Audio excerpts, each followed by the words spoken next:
quand on a commencé à travailler sur le marketing du jeu, on s'est dit, bah oui, il faut faire des démos, on va en parler aux boutiques, mais on sentait bien qu'il y avait quelque chose à faire, tellement l'univers de Oniric était porteur. Et puis il y a le comptable qui est venu chez nous et qui nous a dit, les gars, et si on l'envoyait dans l'espace, ce jeu? On s'est dit, mais ils vont m'embêter, etc., c'est pas faisable. Et là, on a fait des recherches et on s'est dit, ben, un, ça colle trop bien, et deux, c'est faisable, donc on l'a fait.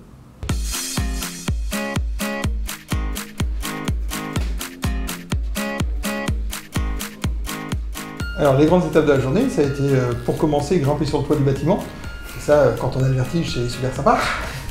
Alors ensuite, c'est Brave Jean, qui est une équipe spécialisée là-dedans, a dû demander des autorisations de vol, avait un plan de vol, etc.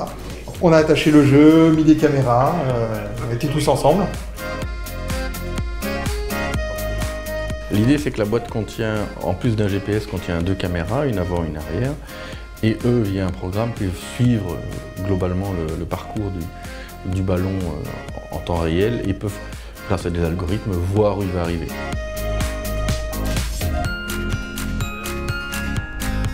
On fait un immense ballon qui faisait 2 mètres de diamètre sur le toit, gonflé à l'hélium, et puis on l'a regardé s'envoler.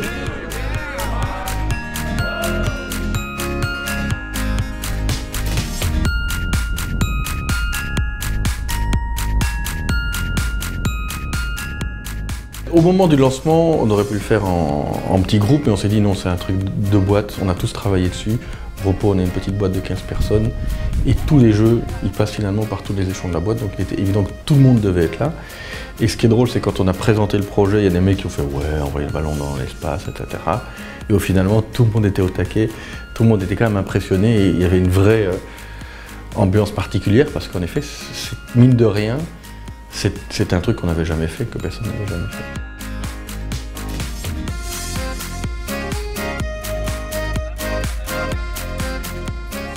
Comme on était en 3 voitures, on était tous connectés sur WhatsApp et on s'envoyait des messages, etc. On avait la position du jeu, on avait la vitesse d'ascension, on avait la vitesse de descente, etc. Il y avait vraiment une émulsion, il y avait une excitation qui était palpable et c'était génial en fait.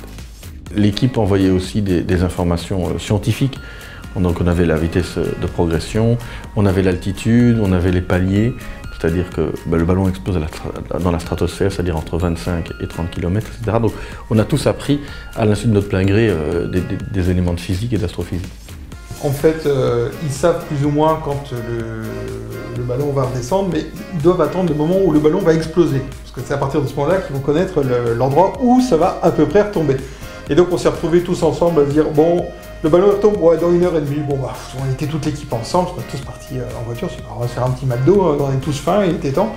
Et donc on est tous dans la file du McDo, on a tous fait une commande gigantesque, parce qu'on est une vingtaine de personnes. Et là tout d'un coup, ils reçoivent un signal GPS ou je sais pas quoi, disant « Ah putain, le ballon vient d'exploser, il se pose dans 20 minutes à tel endroit !» Et donc on est tous partis en courant, enfin voilà, pour essayer d'aller rattraper notre ballon.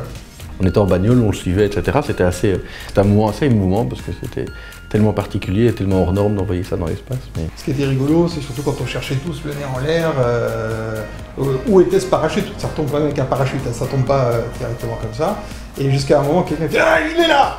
Et donc là, c'était chouette, quoi. Il fallait qu'on soit en dessous. Et ça s'est pas joué à grand chose. On a traversé un champ en courant, d'autres ont pris une rue, d'autres ont pris une autre rue, d'autres sont partis en voiture. Et franchement, à quelques secondes près, on aurait presque pu le rattraper dans les mains.